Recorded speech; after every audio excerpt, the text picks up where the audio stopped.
So if you are so inclined and can give $1,000, you will get recognition on the district website, your choice of some really fine swag, if you will, share the love shirt, polo, hoodie, some sort of clothing item that you'll be able to pick out. You'll receive a special significant donor event invitation. And of course, you can share a Paul Harris Fellow with someone else because you will have those 1,000 points. Also, we are making it known to, if you are already a society member, a person that's already giving $1,000, if you give $500 this month, in addition, that will also qualify for the Share the Love clothing items that you can pick from. So how to give, of course, you probably already know this. Go online, log in, My Rotary, simply give it to your leadership there at the club, and they will mail it in to the foundation. So I also want to share something very personal here, a personal challenge with your club. As you all know, past District Governor Kyle Haugen from Prior Lake, my club, is a pretty competitive person. If you asked if Dan Ringstead was there, he would tell you that, and as well as Kyle's dad, Jack, is a very competitive person. And I will share with you that one of the reasons that Prior Lake has become so good at giving to the foundation is because of your club. And directly because of your club, because Kyle will not take to losing to your club in giving to the foundation. So I will present this challenge to you, and he knows nothing about it. But if your club were to beat Prior Lake this month in the Share the Love campaign, I will arrange, drag him if I have to a meeting where he will present some sort of presentation or do some groveling or do something to your club in recognition that Lakeville beat Prior Lake for the Share the Love campaign. So there's no risk on your part. There's no quid pro quo here. We're not doing a reverse. This is all benefit and no risk. So there it is. I hope it works. Would love to have Kyle here at your club making some presentation. But anyway, thank you very much for allowing me to present. Paul, while you're still on, I think what our club would be most interested in is if Kyle comes to one of our happy hours and picks up the tab, then I think we can come to an agreement here. So thank you for your presentation, Paul. Very good, thanks. Richard, 1 minute. Taste of Lakeville, please. Okay, we're all still full speed ahead, August 25th for the Taste of Lakeville. Just today, we won't have a meeting, but next week we'll get a regular team member meeting. Always the pitch, think about auction for all club members, things that you can donate, and make this please. Anybody can help us with outreach on auction items. We greatly appreciate that. So no meeting today, but I'll stand by if anybody wants to discuss anything on table. But 45 seconds now. I got a full 15 seconds. Okay. Thank you. Thank you, Richard. And thanks as always for your commitment to this. One of the reasons we're not having a Taste of Lakeville afterwards is we will be having a foundation team meeting immediately following, and half the people will probably be on Zoom for more than half. So, and Jay is running that. Ken Mosier would like to make a quick announcement.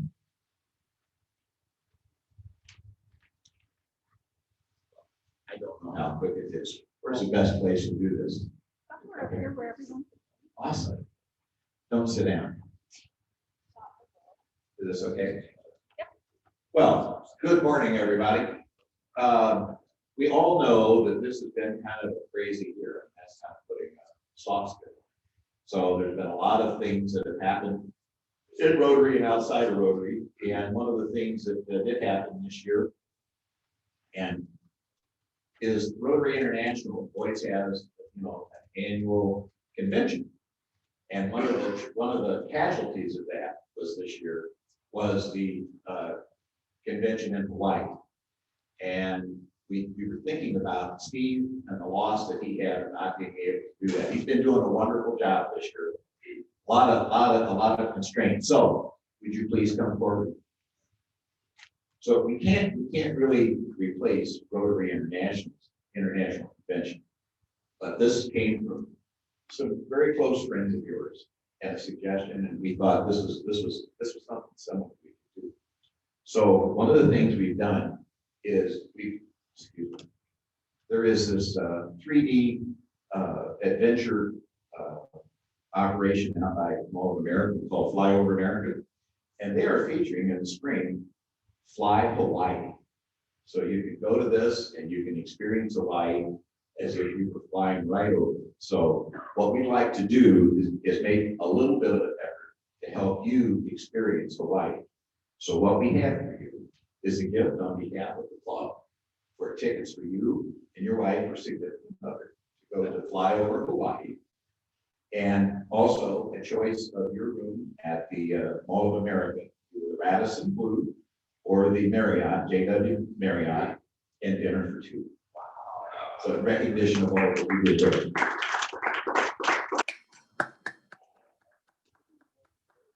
I did not see this stuff. No, well, there's some things you just have to acknowledge. And surprise is always good. Oh. Eric. I got a later go. We gotta do that stuff. Anyway, congratulations. Handshake I've had in several months. Well, there you go. Probably should have asked him to shake his hand. Thank you, everybody.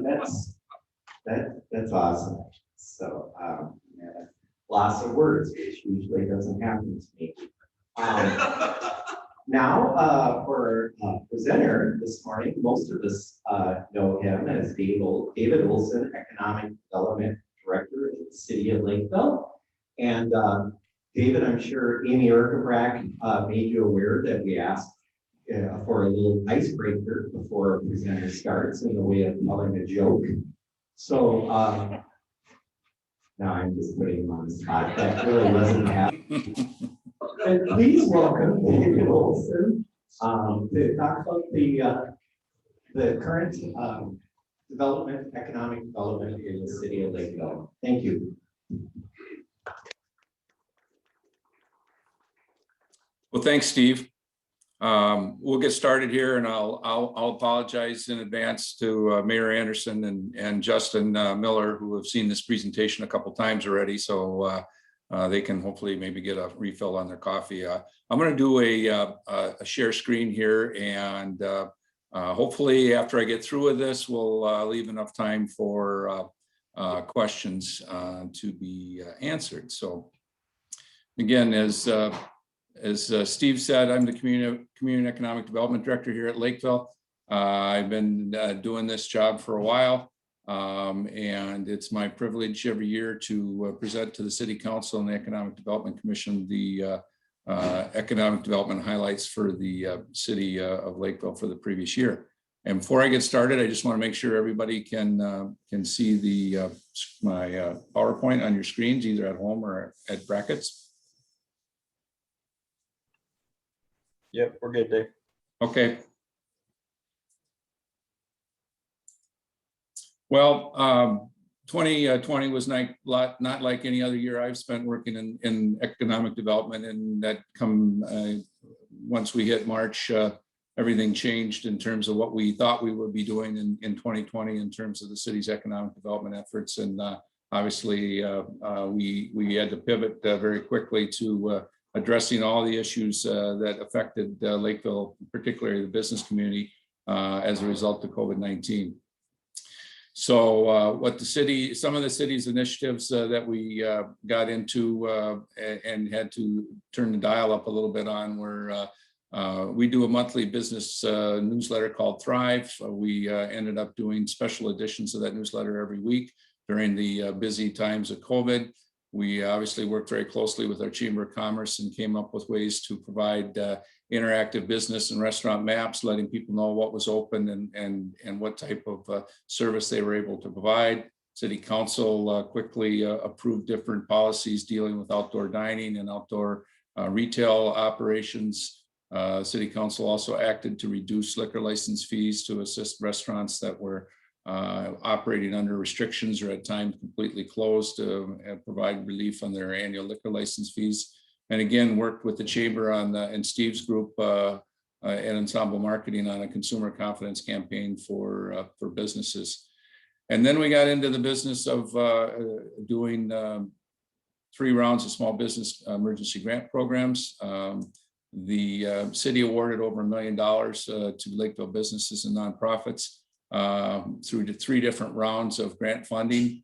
101 businesses were provided with business grants were awarded, as well as 6 nonprofit grants. As you're probably aware, the city received an allocation of Federal CARES Act funding from the federal government that allowed us to provide the first 2 rounds of grant programs, totaling over $850,000. Those grants went out in $10,000 increments to businesses.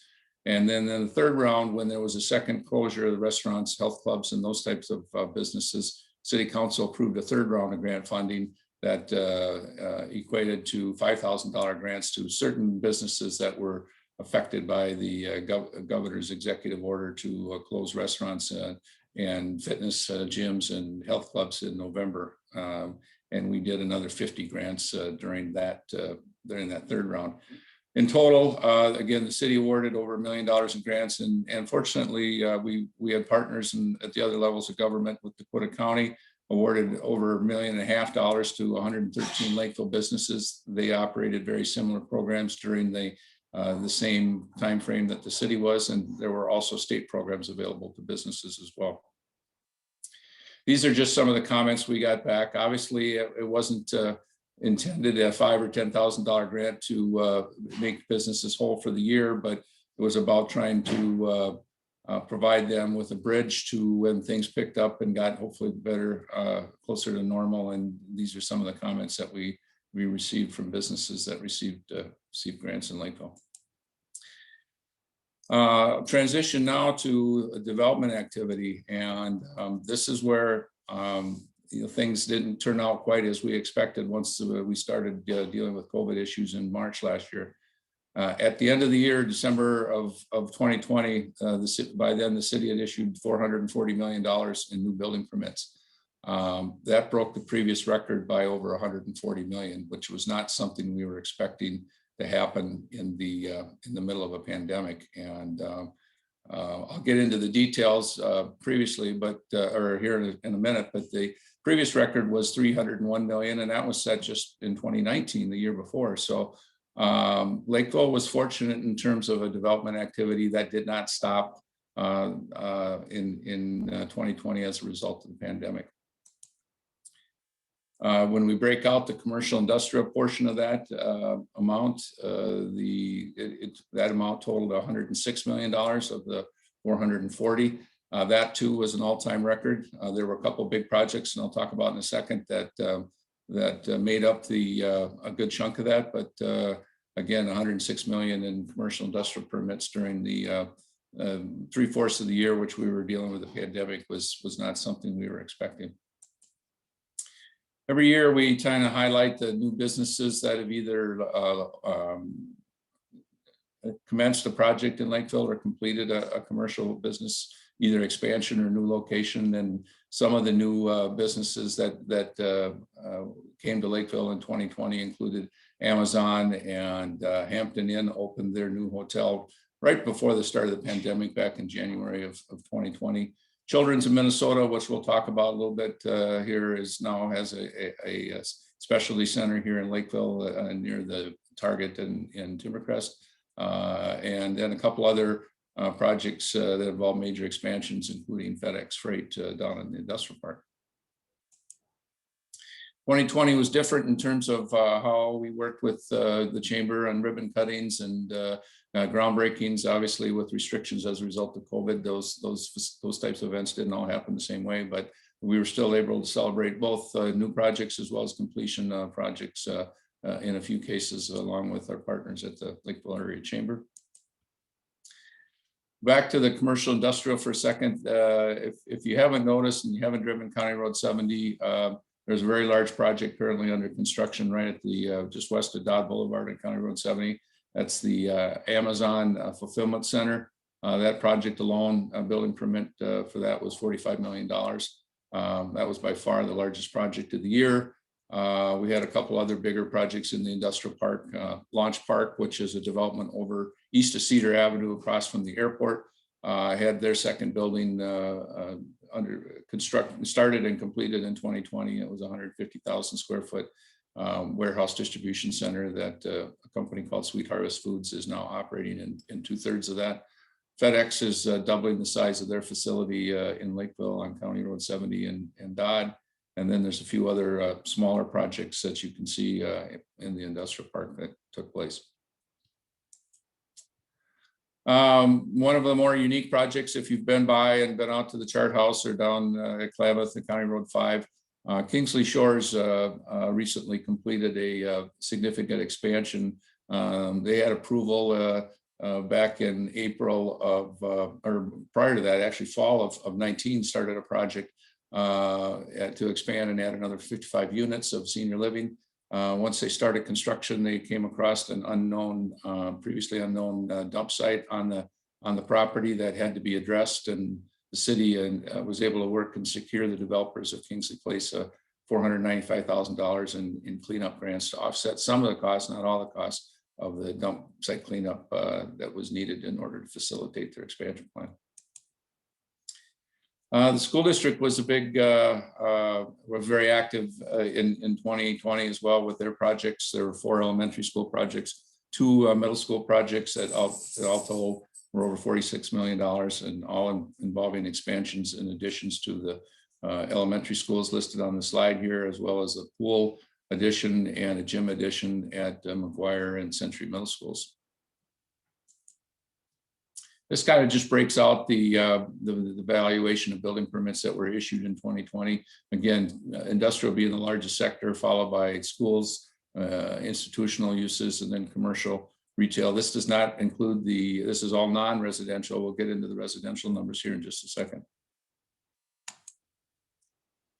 Obviously, Lakeville, like every other city, was impacted in terms of employment, business employment numbers. Unfortunately, the most recent numbers from the state are still for the second quarter of last year, 2020, in terms of the actual job numbers in Lakeville.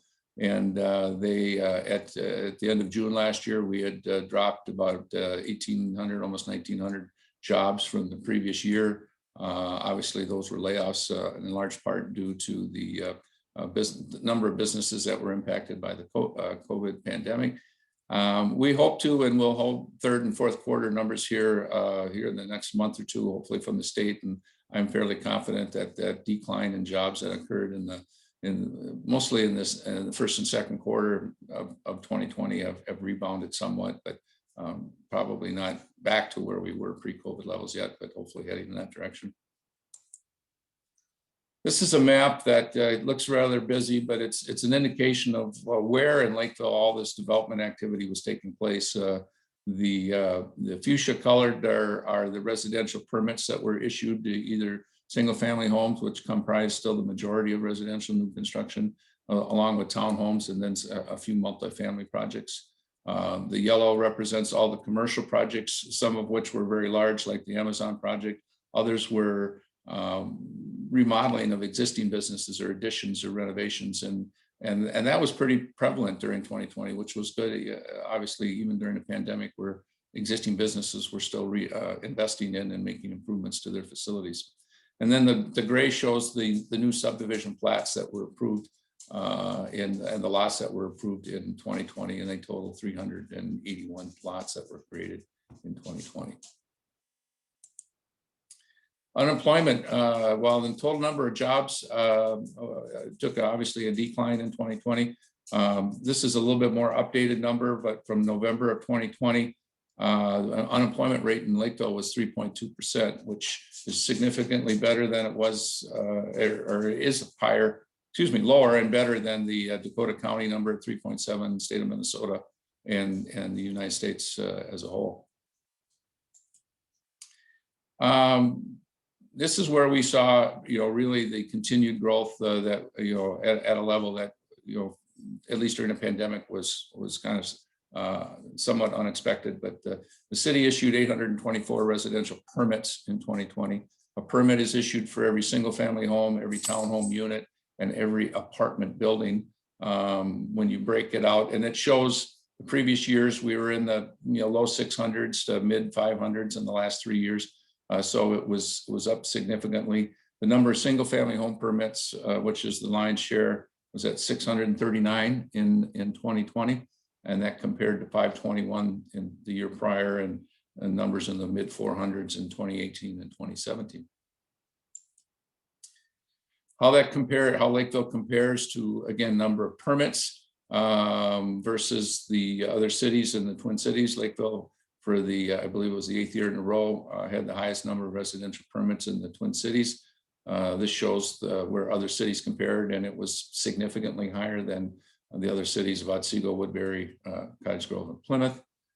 When you break that down into units, which then includes the multifamily units that were permitted in 2020. Obviously, Minneapolis is an outlier. They still continue to build condos and apartments in Minneapolis at a fairly high level. But Lakeville, Maple Grove, and Woodbury were all somewhat comparable in terms of the number of residential units, which in this case reflects each apartment unit that was also permitted in 2020. Here's a breakdown for the last 5 years, orange being a single family, blue being apartment units, gray product we call a detached townhome. It's when a townhome is not connected to other units. It's built more like a small single family home, but it's in a development where there's an association maintained landscaping, snow removal, and that type of thing. And that's become very popular with empty nesters in Lakeville. And we issued 103 detached townhome permits in Lakeville last year, and that's the highest it's been in quite some time. And then attached townhome units, more traditional, what you think of either anyone 2 to 6 unit townhome buildings. There were 73 of those units in 2020. This is a 20-year graph showing where single family, again, that still continues to be the predominant type of residential in Lakeville. But you can see going back from 2000, where we were at 439 single families. And then obviously during the Great Recession, that bottomed out in 2011 at 118 single family homes. But since starting in 2012, it's been on the increase pretty steadily up through 2020. 639 permits was not the all-time record for single family permits. There were a couple of years in the early 90s where we issued more than 639 permits, but it's up there and certainly in the top 3 in terms of total. This is a chart we put together. This kind of track the average valuation of the permit. It's a little bit misleading because the valuation of every single, and this is just single family for 2020 was $295,000. That's down about $10,000 from the year prior. But keep in mind that the valuation on the building permit does not include the value of the lot. It doesn't include a lot of the finishing that takes place inside the home, including appliances and floor coverings and those types of things are not. It's this basic structure itself that's being built. Hopefully this shows up. Lakeville includes 3 different school districts in different parts of the city, largest being Lakeville, but up in the northeast part of town is part of ISD 196. And then also in the eastern part of town, there's a good part of the city that's in Farmington School District, ISD 192. And both 196 and 192 had over 100 permits issued in those districts, primarily single family.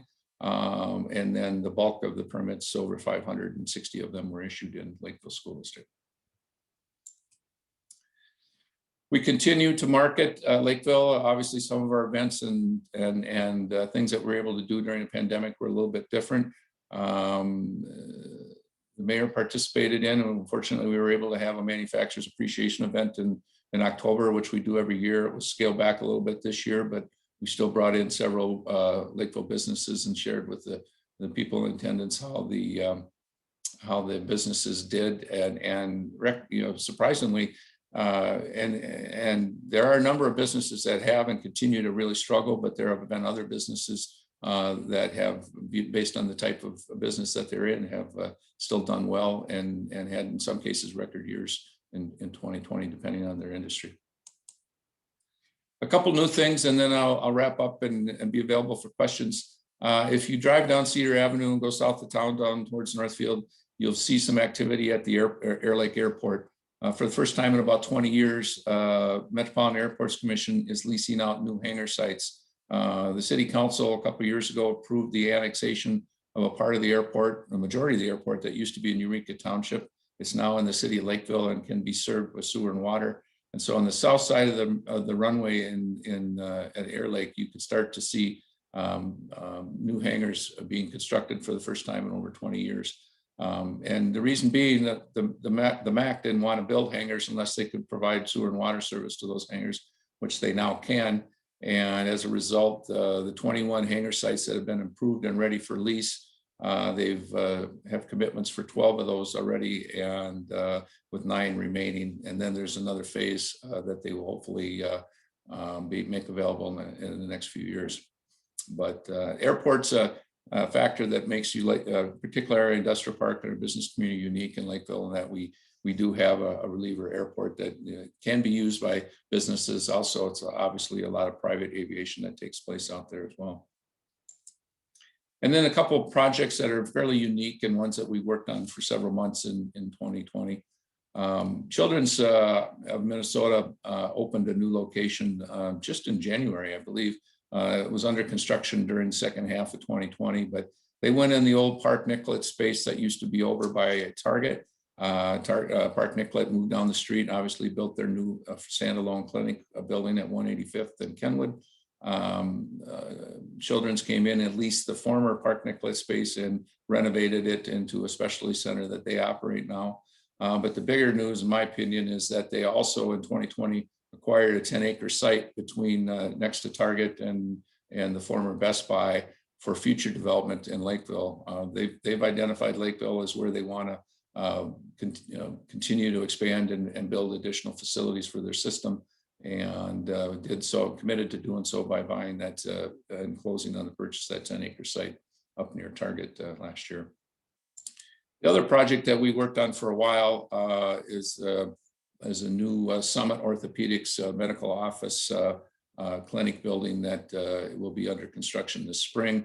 It's over by the Holiday Inn on Klamath or County Road 5, across from the Cracker Barrel. It's an area where the city council approved a relocation of an intersection of 172nd Street and County Road 5, and to improve the safety of that intersection resulted in the creation of a couple new lots. And the one here identified closest to Holiday gas station is the one that's under contract. And there's been Summit Orthopedics did a press release here in the last couple of weeks, but they'll be building a 25,000 square foot, 2-story clinic facility here in Lakeville.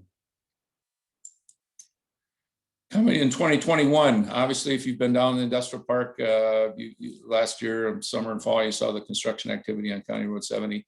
That's a county project to expand that roadway to a 4-lane divided highway. That project is still, it's a 2-year project, so that will be a construction area all summer and fall. In fact, they're going to start in a couple of weeks again, early spring construction out there. The Amazon facility is slated to be done early fall. Again, that's 750,000 square feet fulfillment center. They're referring to it as what they call an XL fulfillment center, which means if you order a mattress or a kayak or a grill, something fairly large on Amazon, this is the type of facility that will be the fulfillment center for those types of purchases on Amazon, primarily larger items. We anticipate 200 to 300 jobs being created in there once they're up and operational. And there's a few other projects here listed, some of which I've already referred to. A new one that you've seen, and there's a couple cranes up there now. On the other side of Best Buy up by Target, there is a 208 unit market rate apartment construction project going on. The city council approved that in second half of 2020, and they got under construction in the fall. It will be a 3-story underground parking market rate project at that site. And I've noticed recently now that they have cranes, so let's start going vertical with that. It will also includes underground parking in that project. That's a quick overview. I wanted to allow, and I hopefully with there will be some questions. So I'll pause there and hopefully stand for any questions. Thank you. Thank you, David. I'm sure we do have some questions, but prior to that, I'd like to say how appreciative I am with my businesses, how proactive the city was in regards of letting us know that grants were available. And as you said, it served as a nice bridge, allowing us to make sure that we could keep paying our rent and utilities, and Greg Lemire was the benefactor of that. Metro Equity, there's a plug. I think that'll cost him $1 later. Pastor Paul Marzon, I believe, has the question for you. Excellent, David. I know you guys have been doing an excellent job, as Justin and the mayor. So I just want to give you kudos during time of pandemic to see such tremendous growth. I work in other cities as well, and find that they still are doing phone conference calls and are not meeting and gathering and making progress like you guys are. So fantastic job. I can't help but notice that there was this intersection of Cedar and Dodd, and a development that I know that we brought to the city was not mentioned today. Can you explain what's going to be happening at Cedar and Dodd Crossroads? I can pay the fine either way.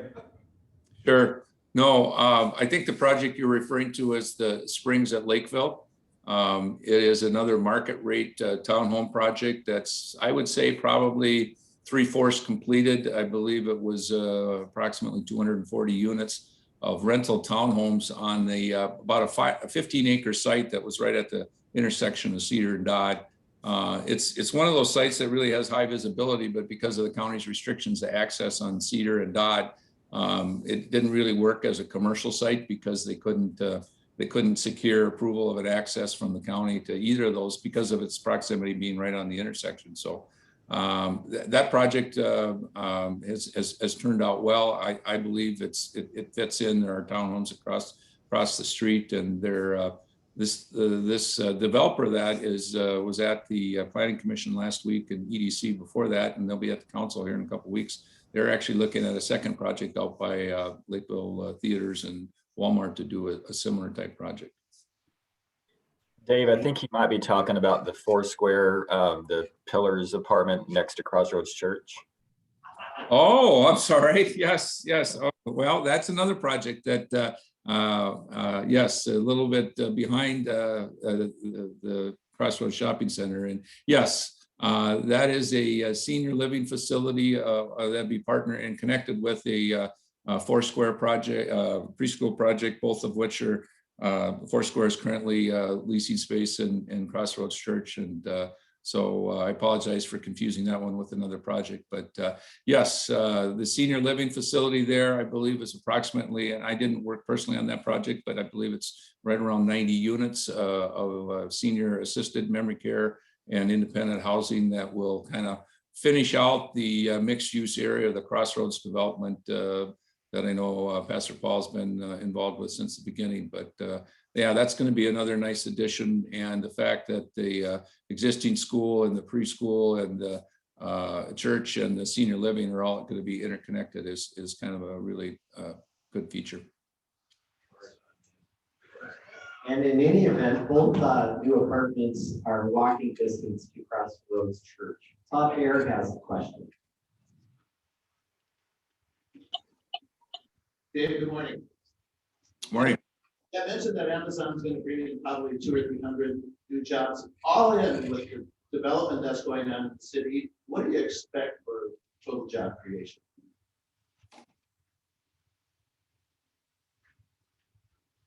Steve, can you repeat the last part of the question? I couldn't hear the very last part. Todd Bear was wondering, all in, what we're expecting for new job creation in the cities from the new businesses that are being built, I believe, including Amazon.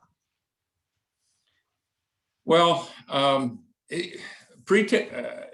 generally, the situation and the city's involved in, and the mayor and my office and other staff are involved in the initiative called Lakeville Works with the Lakeville Chamber of Commerce. The labor market it was extremely tight in Lakeville, in particular in the industrial park prior to the pandemic, and quite honestly, it continues to be. Every one of the employers or companies that come to Lakeville kind of do their own labor market analysis and determine if they feel that they're located in a facility where the pool of workers is going to be sufficient. And we're fortunate where we are in Lakeville is that it's a convenient. I mean, we draw employees to the industrial park as far south as Albert Lee and as far north as the north side of the Twin Cities, so the labor shed is the term that they use is fairly large for Lakeville, and the fact that we're along major transportation corridors makes it easier, but it is competitive for businesses right now to find qualified workers, and hence the efforts, I think, with the chamber and the Lakeville Works group of businesses that are working closely to try and get the word out on the type of job and career opportunities that we have here in Lakeville. Thank you, David, and thank you, Justin Miller, the rest of the city, Mayor Doug, too, for all, as PJ Fleck likes to say, rowing the boat in the same direction. So, hey, Steve, real quick, if you don't mind, sorry for the interruption. I'd be remiss if I didn't use this opportunity to embarrass Dave again while I have him on. He was named the 2020 Economic Developer of the Year by his professional organization, the Economic Development Association of Minnesota. So, you know, that 400 million plus of projects that Dave went over, those things just don't happen. That takes a lot of work, a lot of behind the scenes action. A lot of these projects just start with a cold call to Dave saying, hey, we have a project we're thinking about. Do you have land, or what do you think? And Dave really helps take that project from an inception all the way to building permit and ribbon cutting. So just want to congratulate him again on that award. So. Thank you. David probably doesn't have much to add to that. And maybe you want to return the favor by mentioning that Justin Miller, city manager, acknowledged with an award for that recently about the same time. We're fortunate, I can chip in on that. We're fortunate that Justin was received the James Miller Leadership Award from the League of Minnesota Cities. It's a pretty prestigious award to receive, and Justin's done a phenomenal job while here in Lakeville, and hopefully we'll be here for many, many more years, and look forward to his continued leadership. But it's exciting that the League of Minnesota Cities, which represents almost every city across the entire state, selected him as the recipient of the James Miller Leadership Award. Yes, that's fantastic. Congratulations. So our club may remain number 2 in a lot of categories, but certainly our city is number 1 in several very important ones. Master at Arms, Pastor Paul Marzon, will be finding themselves. Oh, Greg Lemire's splitting the floor. You can Venmo Kathy. He's young, he does have a Venmo.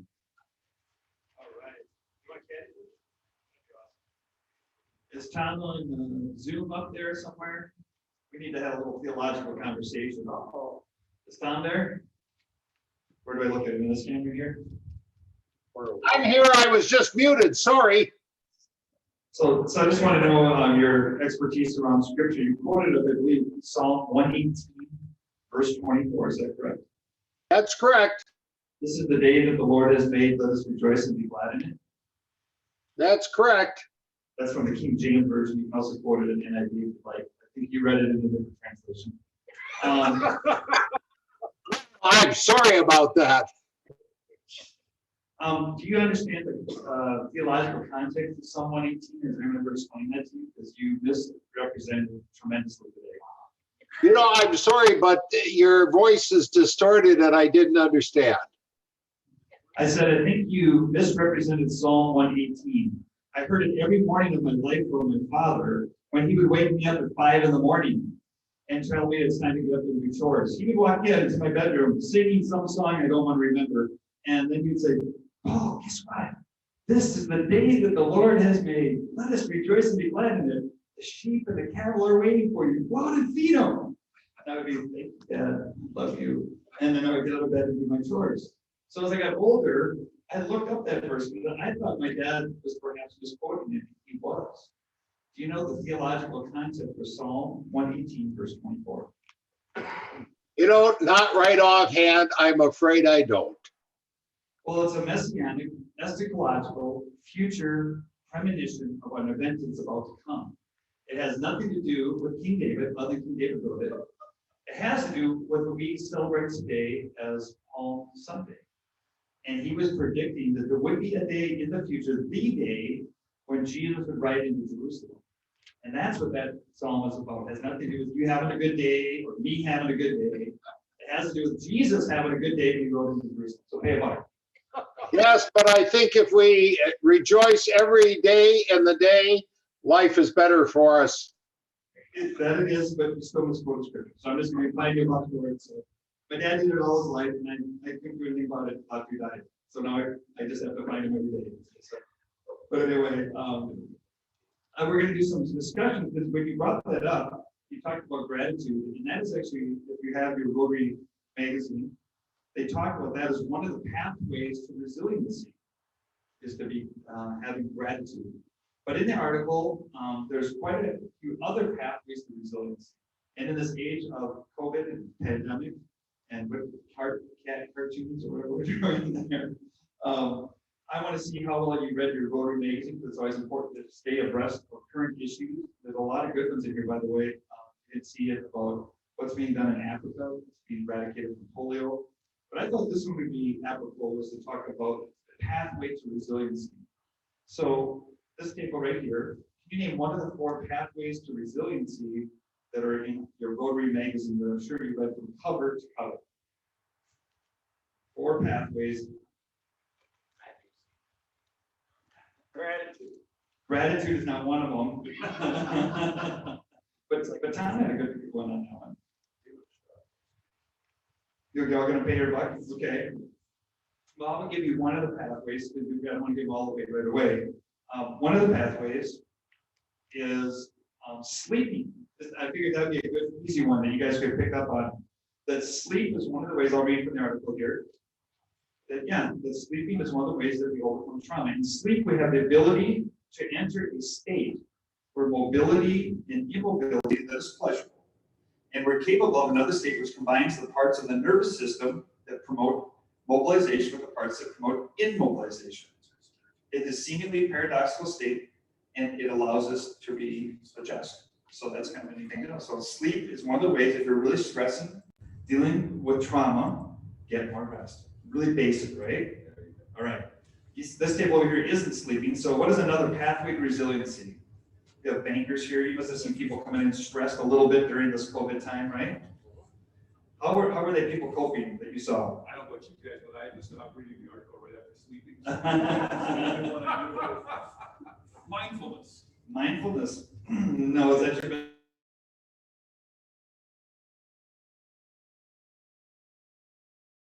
play is essential for learning, socializing, and developing a healthy means of regulating the internal state of our bodies.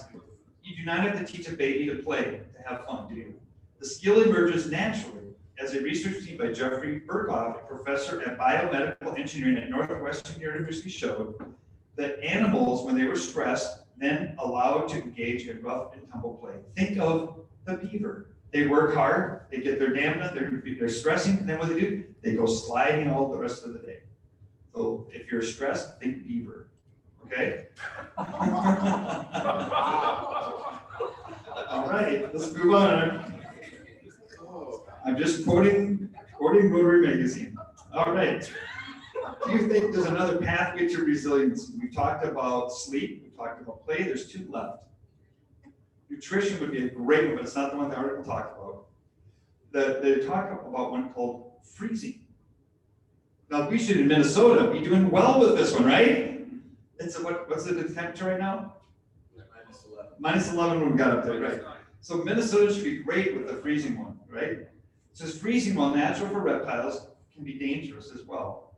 It can actually amplify the post-traumatic stress responses. But neuroscience today tells us that the old notion of the brain as a big, intelligent computer commands the body to do this, and sometimes it can save us. So back to like mammals or something, where something's like fight or fright, the third one is to freeze.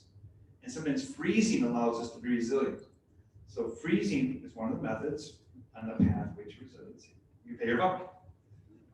So we only have one left. So I'll give you an option up there on the screen. Would you rather like try to name a quote, or would you rather find the fourth pathway? Oh.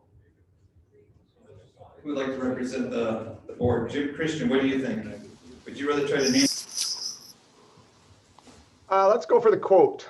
pathway? You're muted. I'm going to go for going outside.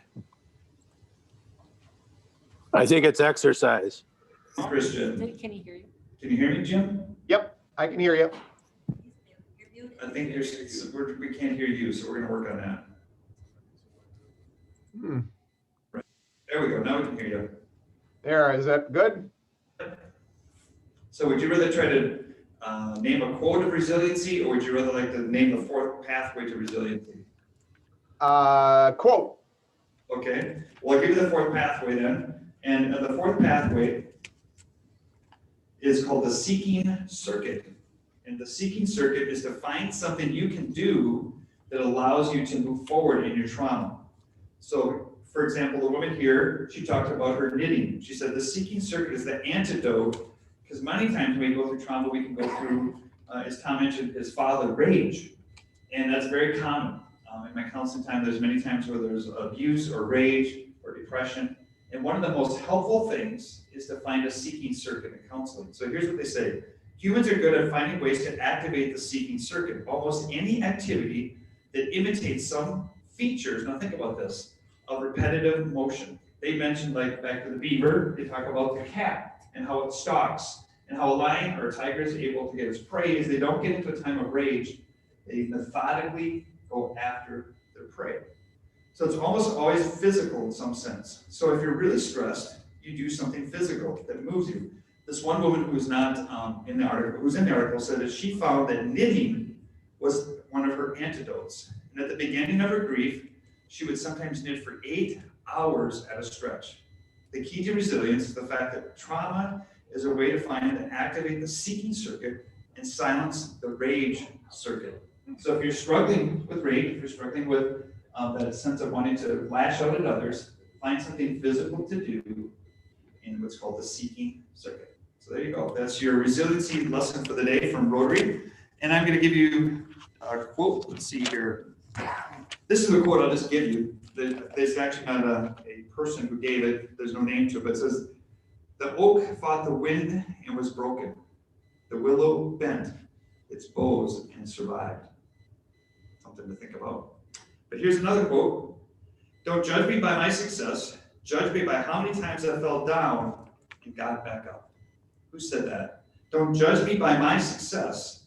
Judge me by how many times I fell down and got back up. Virtual attendees, what do you got? No Googling, just give me your best guess.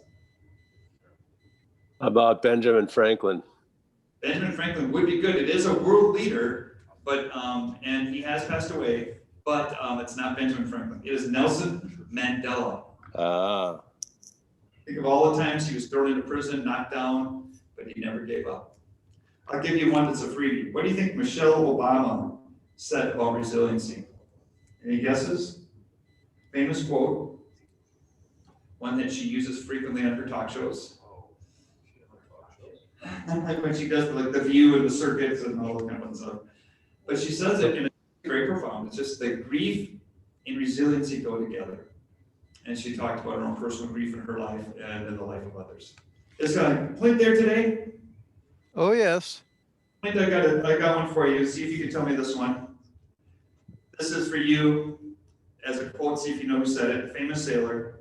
She stood in the storm, and when the wind did not blow her away, she adjusted her sails.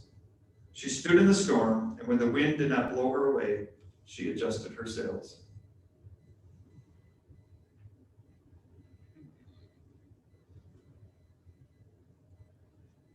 Again, Beats me. Michelle Obama again, so I just thrown it at, see if you. Any happy dollars, any happy dollars. Go Venmo that buck there, Clint, all right. Actually, I'm gonna put happy $10 in. It's a little bittersweet, bitter from the perspective that it's a reminder that I'm getting old, or at least older. But it's really sweet because it is the culmination of years of planning in Lakeview Bank to manage my succession. And so I am very happy to announce today, although it's been in effect for a few weeks now, that Mike Puppy is the new president of Lakeview Bank. So Mike has been my partner there for going on 10 years. I'm not going anywhere. I was moved to the position of Chief Executive Officer, whatever the heck that means. I'll figure it out. But Mike is one of the reasons we've been as successful as we have been over the last 7, 8, 9 years is because of the hard work of Mike. He deserves this opportunity, and of course, it created some opportunities for others within the bank too. So I'm a firm believer that in any organization, you need to plan for the future. And so this is just part of what we've been doing at Lakeview Bank to be ready for the future. So Mike is a great partner, and congratulations.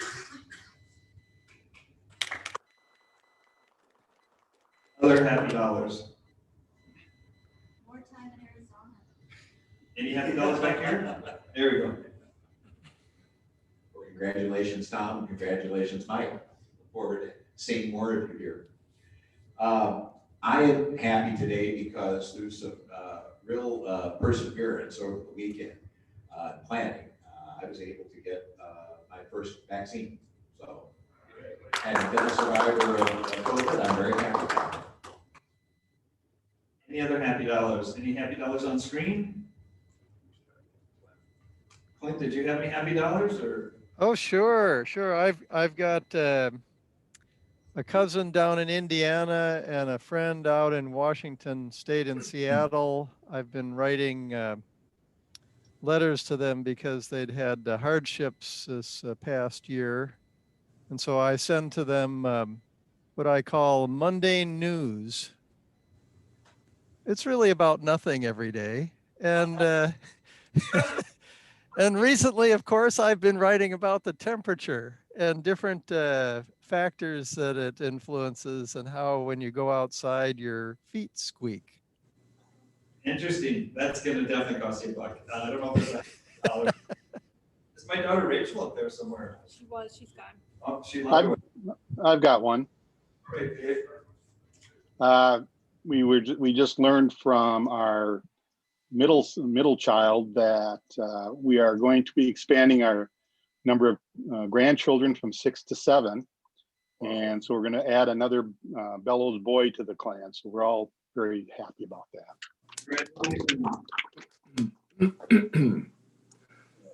Hey, Paul, Yes. I've got a happy dollar for my wife. Diane is scheduled to get her first vaccination shot this evening. We have to drive down to the Minneapolis Convention Center, but the Minnesota lottery worked well for her, and hopefully I'll come up in the near future. Oh, now you can send her out shopping. Yeah. Any other happy dollars? All right, Mr. President, thank you. You want to pick a? Pick a winner.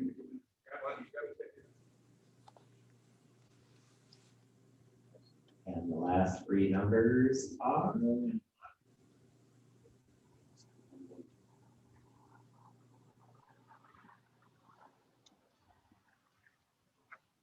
Oh, 106. 106. I think I won, or one of the people that won.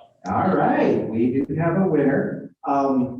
Before I forget, I'm finding myself $1. I think David Olson has since left, but I was remiss in mentioning to him that an honorarium will be given in his name to Treehouse from our Rotary Club. So with that, if there's no other business that we haven't addressed, we will end with the four-way test. Please rise. In the things we think, say, and do. Is it the truth? Is it fair to all concerned? Will build goodwill and better friendships. Will be beneficial to all concerned. That's beautiful.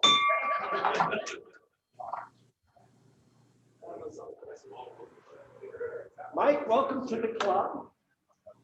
I don't think you'll have any problems. Are we gonna have a meeting, Jay?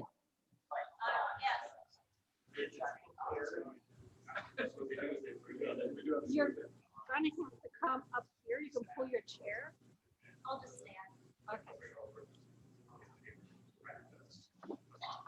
The only one.